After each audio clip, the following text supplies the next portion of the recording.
chla akota pihadu tiala koa bako thai ju sibo badu kaloba akota du lo mu ha de chla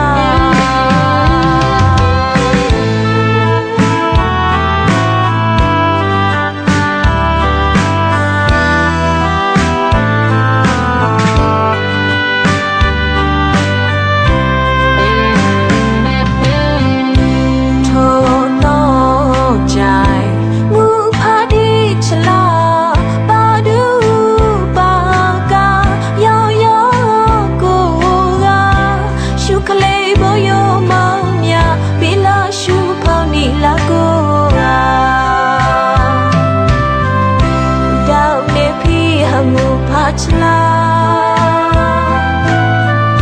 akota pihadu tiala koa bako thai ju sibo badu kaloba akota du lo mu ha de chla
badu kaloba akota du tha mu pha de chla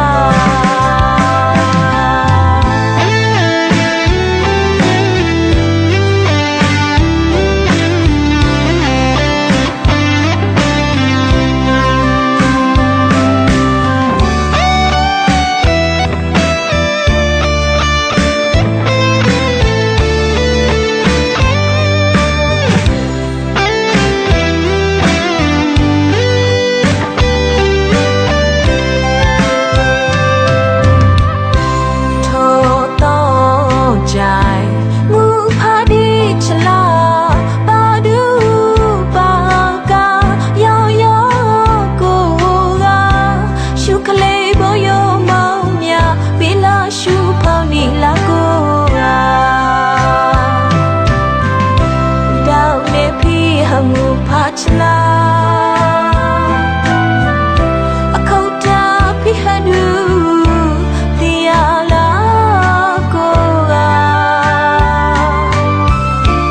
bako thai ju sibo badu kaloba akota du lo mu ha de chla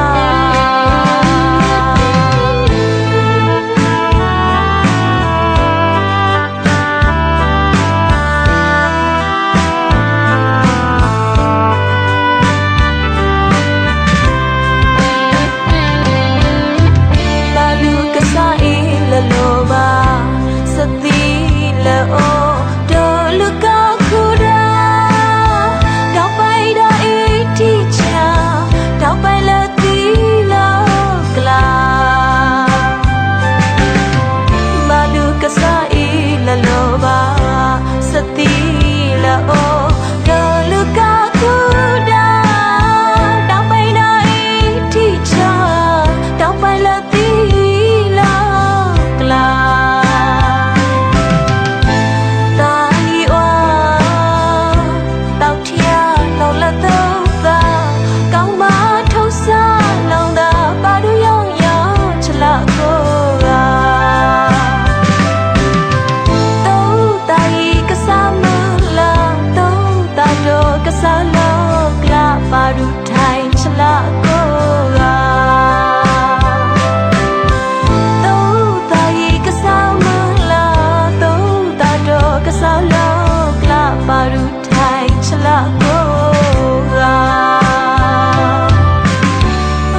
လိုပါ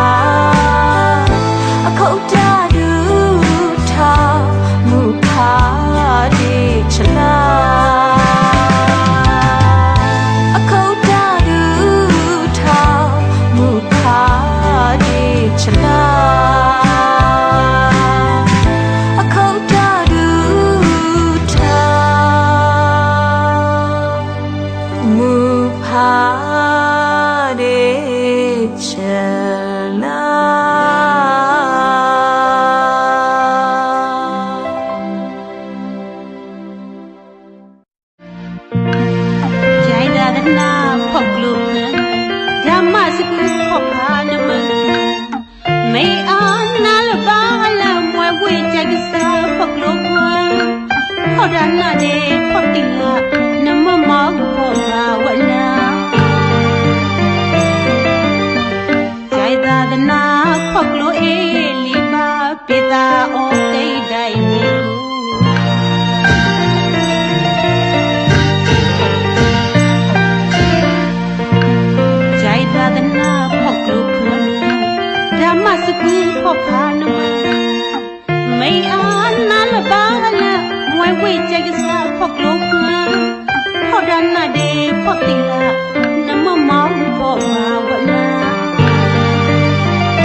နီ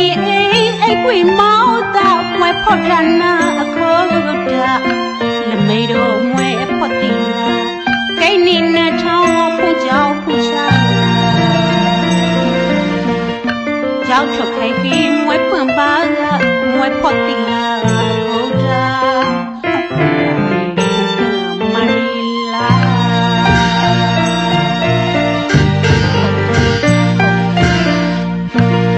ဘာဝနာနမနာချာအိနာပါတော့မနီလာမိဘလဒီဖွန်ထောင်းလောက်ကမေဖို့ဘာဝနာအခုတာဇိုက်ကစားကင်းသာဒနာပုံလို့ကဖန်ဝပဒါကဒီသူလခောပါချာဒီပူညာကိနေ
သာသနာရဲ့ထွန်းဝဲနော်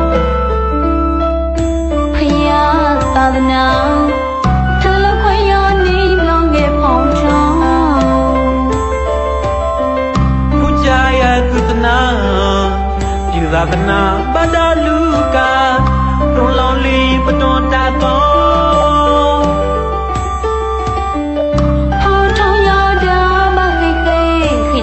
มันลงตาตนาสะบองคลีกุลีอะกอเกวหูอ่อน jai gom ta du puli gai ko pya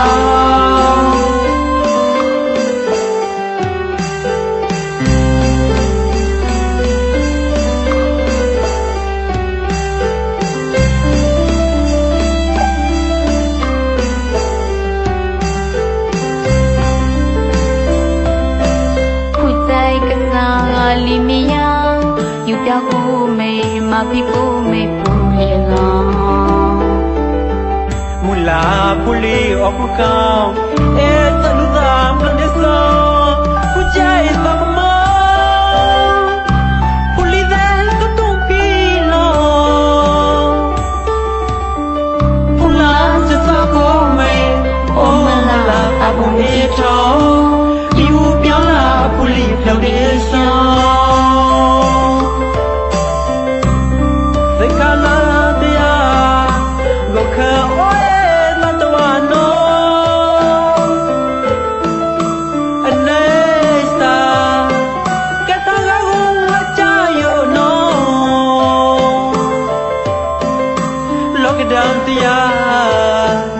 Tao ta tao đã không cố gắng mà li bạc thay cố gắng lo đã bao giờ một phần lại cố gắng li chung piao ở bên mà là suy sẽ khó đủ cái ta phụ chạy nó e puli lo để sống mà siêu mà máu mà còn lỡ xin không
Vamana sabakli puliaga kwewono sakodu kujai gom ta du puli gai ko pya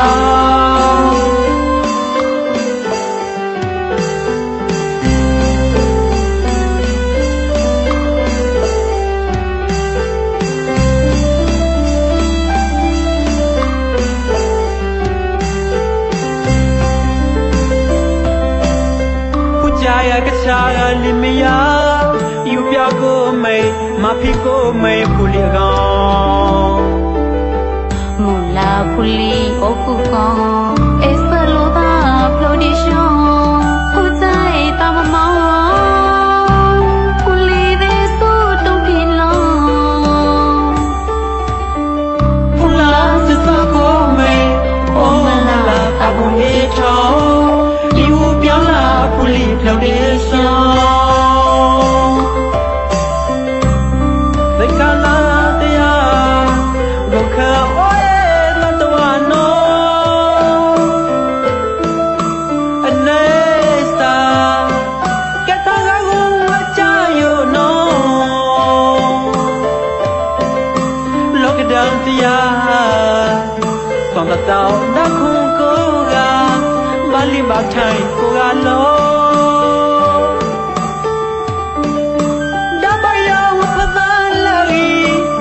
li chung piao ở bên ba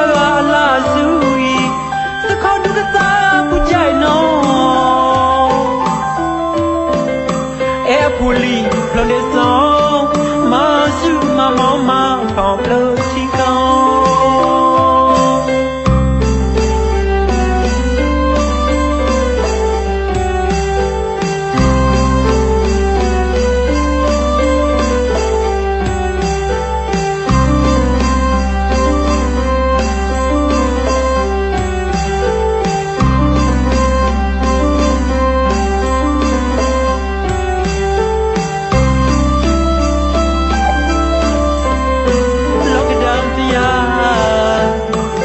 တောင်းတခုကိုက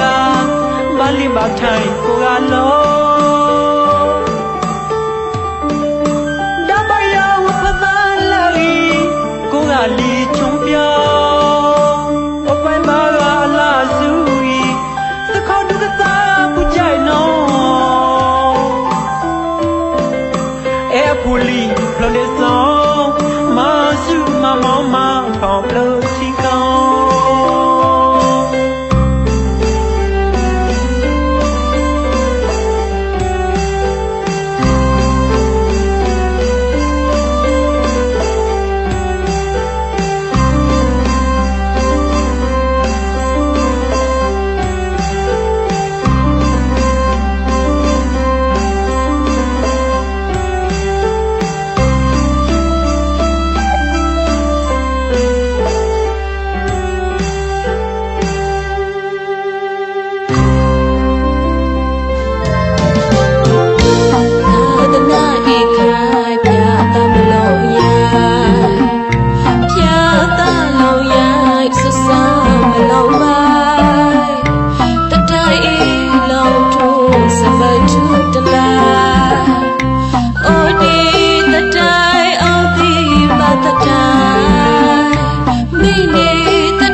Ini boleh mula. Perhatikan. Letak orang kenal. Kalau tengok, kalau siapa duka. Orang dan berdoa. Yang kedua. Nita menijau pun Esinani ada yang garawi. Aku sok lu bodoh ni yo. Orang tak tegur ni bukan. Primong tu doa kesablah. So emamai di bodoh thang no. Ai sai kena doa. No tengah bong ni ngah. Muyau aku sok lu pergi tu nak nak tak tahu ni yo selesai. Tu nak nak tak tahu ni yo. Orang tu thang. Sana semua yang no suki pusok kita ni semua. Akayo jadi nak kena mana kalau tu orang nak berapa aku le mau osong je semua orang nak kena tak tahu pasal aku tu sana song tidak kepada saya sekarang.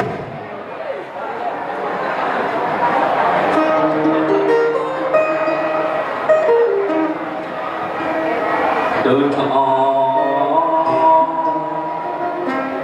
mi thao cô lâu câu đi thọ anh thọ nó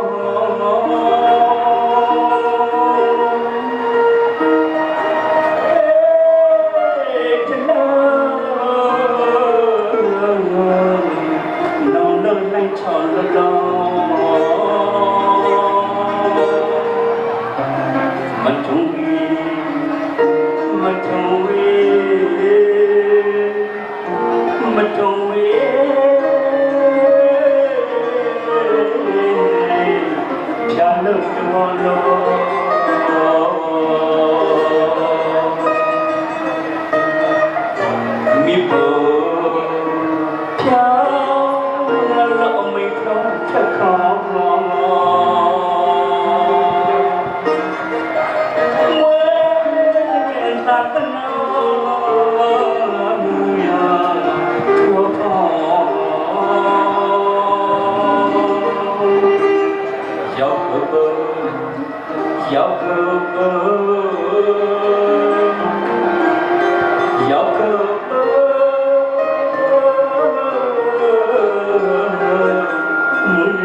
con nhau đi vào pha mừng là đi của giữa tha ấp đến trong năm thiêu à xin anh đi linh ngao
Alibaba Chai, Sabate Leo, Sapo Pique, Shinania,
Hãy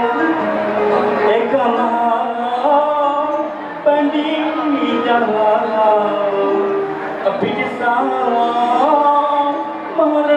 để không bỏ lỡ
တနင်္လာနေ့ကရင်ပြည်နယ်ဖယ်မြို့နယ်အင်ဒဲကြီးရွာအုပ်စုဖျားလုံးတိုက်ကျောင်းတွင်ကျင်းပပြုလုပ်အပ်ပါသောသာမဏေကျော်ရှင်မန္တိယာလင်္ကာရအားပူဇော်သည့်ပူဇော်ပွဲမင်္ဂလာအခမ်းအနားစီစဉ်များဖြစ်ပါသည်ခင်ဗျာအစီအစဉ်1တဲ့တော်ရှင်ဆရာတော်ကံဃာတော်အရှင်မြတ်များဧပြီကလည်းအင်ဒဲကြီးရွာအုပ်စုအုပ်ချုပ်ရေးမှူးဦးစောဝင်းတိုင်ကကျေးဇူးတင်ဝမ်းမြောက်စကားဆက်ထားခြင်းအစီအစဉ်ဖြစ်ပါသည်ခင်ဗျာအစီအစဉ်73ဘုရားသာသနာစိရန်တိကတုသုံးချိန်တန်ပြန်ညီညာရွတ်ဆို၍အခမ်းအနားအစီအစဉ်များပြုလုပ်ပြီးနောက်ယရနာရှင်မှုဝိညာဉ်များရွာသွန်းပြုခြင်းအစီအစဉ်များဖြစ်ပါကြောင်းဆက်ထားအပ်ပါသည်ရှင်မြတ်တို့ခင်ဗျာ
နိုင်ငံတော်ဩဝါဒစရိယာနဲ့အရမသရဏဂုံသုံးပါးနှင့်တကွာတိရခံရင်ခောက်နေခြင်းနှင့်မြေတာတို့အစချေသောအန္တရာယ်ကင်းပြိတော်များနာယူခြင်းအစီအစဉ်ဖြစ်ပါသောကြောင့်ကြွရောက်တော်မူလာကြသောပရိသတ်အပေါင်းတို့က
Karana kamana beri bona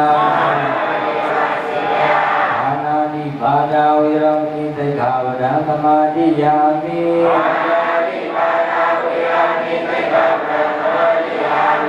အဒိနာဒါနာဝိရမိသိက္ခာပဒံသမာဓိယာမိစိတ်ငြိမ်းပါစေဥပယံဘေစင်ဝေနေကြပါစေသတ္တဝါဟု၍တရားတွေ့အပမဒေနသံပါတိထာဆရာရောနာကြလောနာတော်ရှင်မေတော်မြတ်တရားတော်မှာပေါ်တိုင်း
အခုအစီအစဉ်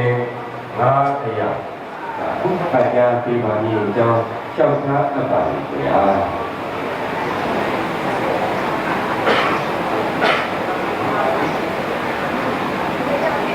ခုခန္ဓာစီစဉ်ကတော့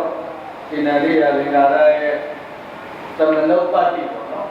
ခေရောပါတိဆိုတာကတော့ပူဇေနေနေကတော့ဒါယဟန်တန်ခါမှာတော့အခုကိုယ်ဆိုတော့လည်းပဲသမနုပ္ပတ္တိလို့ပဲတရားတပည့်တော်အနေနဲ့သုံးပြပြပါဗျာရှင်နာရိယလင်္ကာရရဲ့သမနုပ္ပတ္တိအချိန်မှာနုပ္ပတ္တိအနေနဲ့ဘုဒ္ဓကမ္မဇာမင်းတို့ဘုရားဘူးတော့အမြတ်တရားကိုကပြောရတယ်ရှင်နာရိယလင်္ကာရရဲ့ရှင်သာတိဖြစ်တဲ့ဘုရားဥစ္စာကတော့ဦးဇင်းတို့ရဲ့အေယုကြီးနဲ့ဗာမြို့နဲ့ဘုရားလိုကြောင်းစရာဗာဒန္တအရိယညာနာရန်ကုန်တိုင်းဒီနေ့ကင်းစင်မြို့နယ်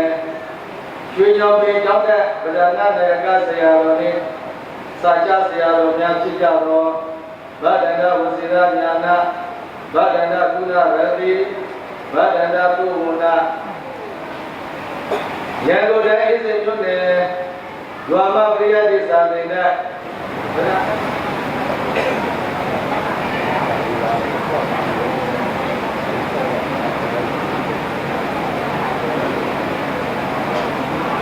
ဒီကနေ့သာမဏေကျော်ပွဲစိတ်တော်ရရှင်နတိယလင်္ကာဟိတော်ဒီပွဲသို့ကြောင်းလာကြသောဆရာတော်သံဃာတော်များနှင့်တကွဂရဂမတို့အားလုံးကျမ်းမာချမ်းသာကြပါစေလို့ကျေးဇူးတော်ပဏမနေရာဖြင့်ဆုတောင်းပတ္ထနာပြုလိုက်ပါတယ်သာမဏေကျော်သစ္စာဓမ္မစရိယရေးသားပူဇော်အပ်သော ကေပြည်နယ်ဖန်မြို့နယ်အရိယာရာမဘုရားလုံကျောင်းတိုင်းသာတိလသာတိမြတ်ချနေတဲ့အာတိအမြတ်ရဏရှိကြပါသောဇေယမင်းပါတရားဂမတို့ဤနန္ဒီယံဗုဒ္ဓမြတ်စွာသာသနာဤရှေးကြတည်ရေးမြောင်းမြင့်တွေ့တဲ့သာမေသာပြေပွဲကျင်းပရာပရိယာတိအယျသွေစစ်စေရာတို့၌ဒေချာကျမ်းသာဖြည့်စွန်ပြသဖြင့်မုံငယ်လာကြည်အောင်မြည်၍တတိသာမဏေကျော်ပွဲရရှိခဲ့သောကြောင့်နေတဲ့ဤသာအပြာပြာကိုအာဂါမိနာသောဣသေယနှင့်ရှင်ရောက်ပြီးသောရာပရိယာတိသာသင်တိုက်ကြရသောဘာတံကြောင့်သာသနာမျိုးစေကြည်စေခဲ့ကညဝပိဓမ္မဘာသာယတွင်လင်ရလွယ်ကူလင်ရန်ယူ၍တိတုကျိုးမြည်သူဒီတွင်၍သူဒီတွင်လည်းဘုရား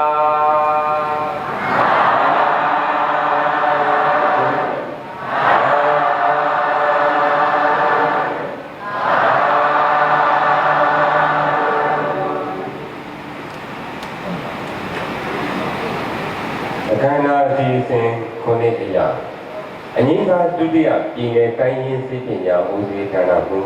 ကိတုစာသူဦးစိတ်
ဖြစ်နေကြအင်းတဲ့ကြီးရောဘုရားလုံးကာယကများဖြစ်ကြတော့သောတူတူနဲ့လက်အစ်စုကြီးတို့ကဒီလိုစား က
Hãy subscribe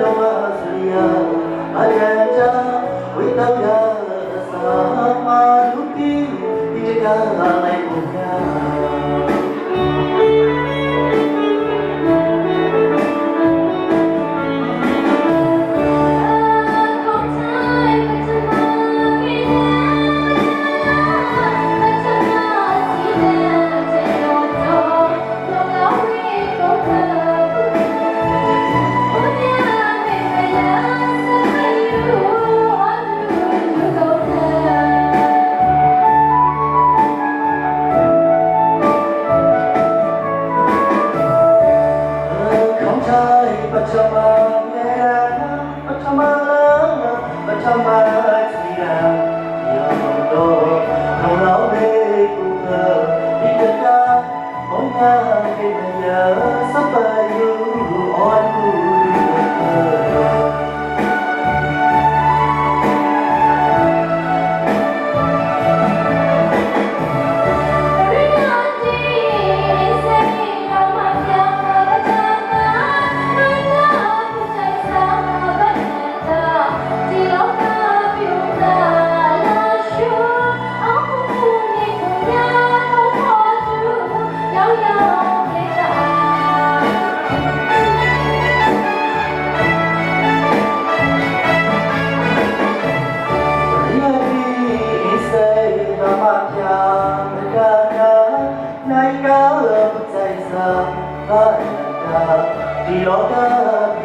kênh Ghiền Mì Gõ để không bỏ lỡ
ဆက်လက်ပြီးနိုင်ငံတော်ဩဝါဒစရိယလိုင်းဝဲမျိုး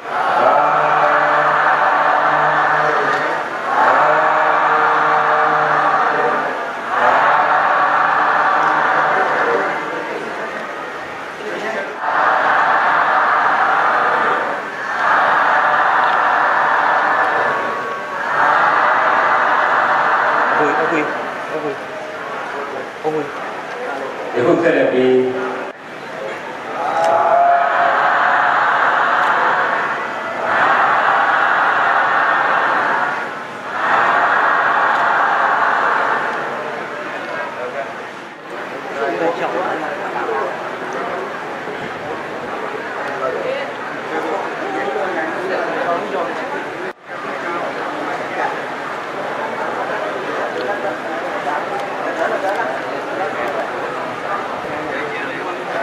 ဒီလိုလဲဦးစိန်ဝင်နောက်ဆုံးလိုက်ဦးစိန်ဝင်ဒီမှာဟိုလေးအိမ်ထဲကျတယ်အိမ်ထဲနည်းတော့လဲဟိုလေးစားလို့လေခဏလဲခဏလဲ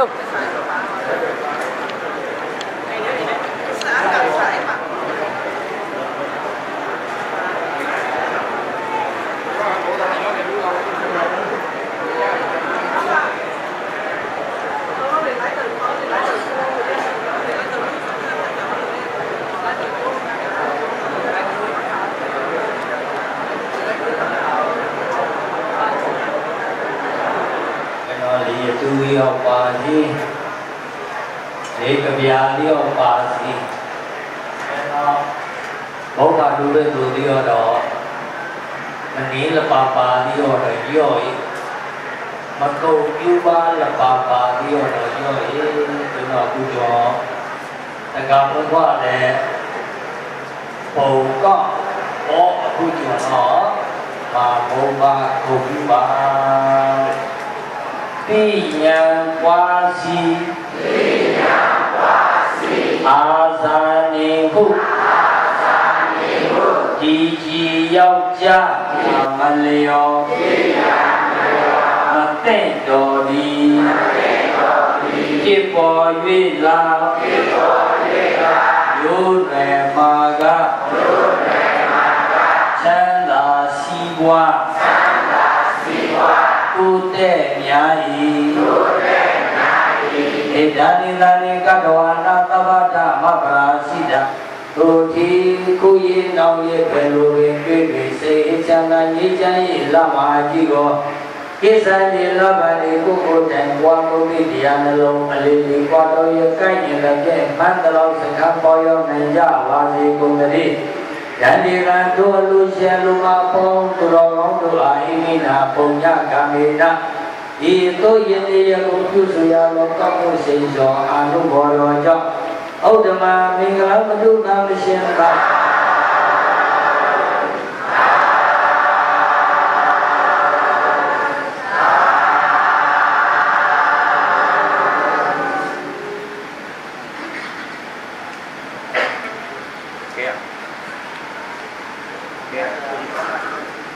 ယခု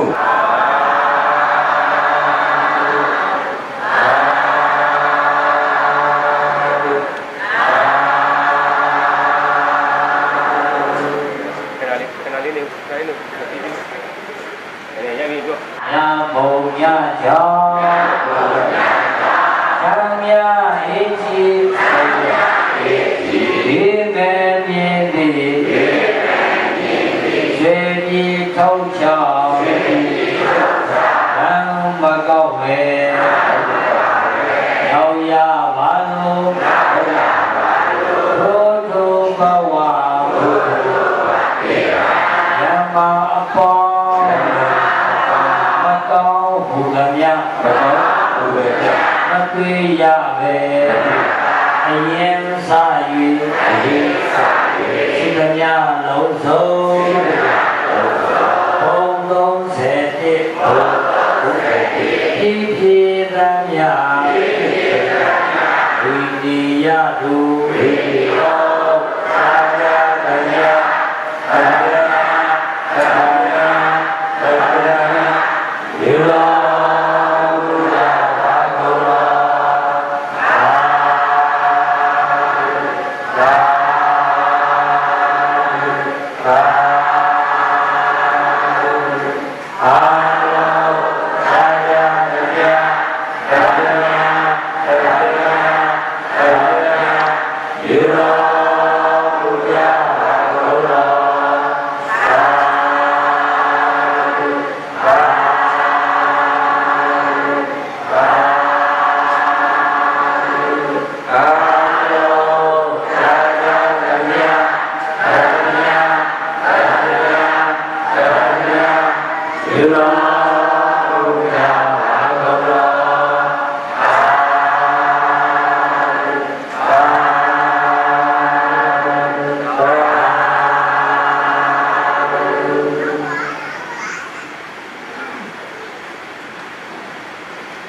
တော်ပွဲသို့ကြားရလာကြသော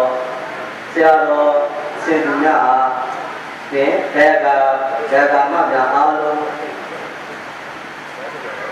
နှလုံးစိတ်ဝဲအချမ်းသာပါစေကြောင်းဥပ္ပါဆောက်ထားပြောကြပါပါမယ်ဘုရားပွဲမှာဘုန်းတော်ကယေရှုတင်ကပြောကြဖို့ဖြစ်တဲ့အတွက်ပရမတ်စွာတပည့်တော်တို့ရကြမှာသာမဏေကျော်တပါးပေါ်ပေါ်လာတာကတပည့်တော်တို့အထူးဝမ်းသာချင်လာနေကြပါမယ်ခင်ဗျာဘုန်းကြီးမိတာလည်းအမှန်ပါဗျာသာမဏေကျော်ရဲ့သမင်းတော်နယ်တို့လည်းတိုင်းစားမကြည့်အထူးဝမ်းပြန်တတ်မိဒီကဖြစ်ပါတယ်ဗျာတတိတော်တို့အနေနဲ့သာမကဘုရားတော်ကြောင်းဆရာတော်ဒီနာလည်းအလုံးနဲ့တိုင်းစားမကြည့်ဝမ်းသာပြီပါဗျာ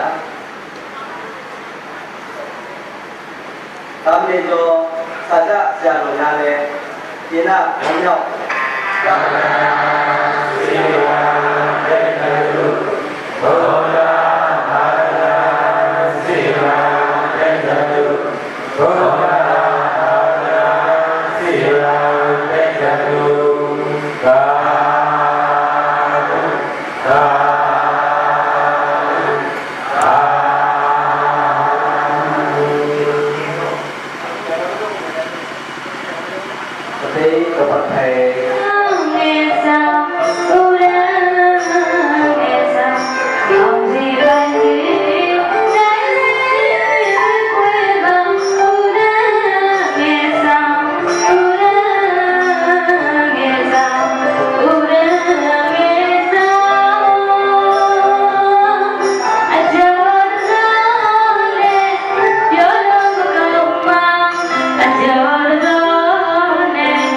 Hello.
တော့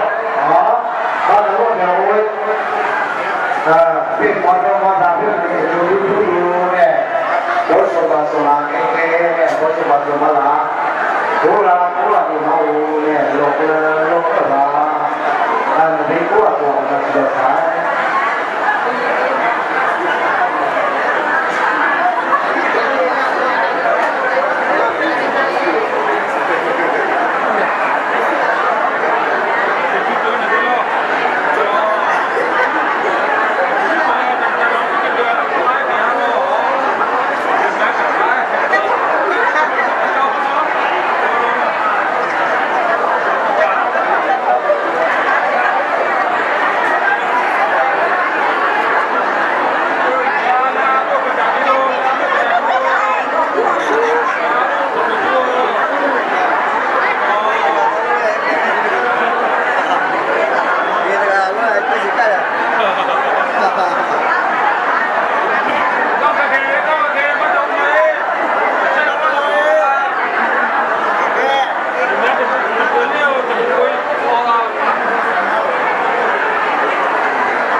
နဲ့သူ့ကိုယ်ရည်ရနာ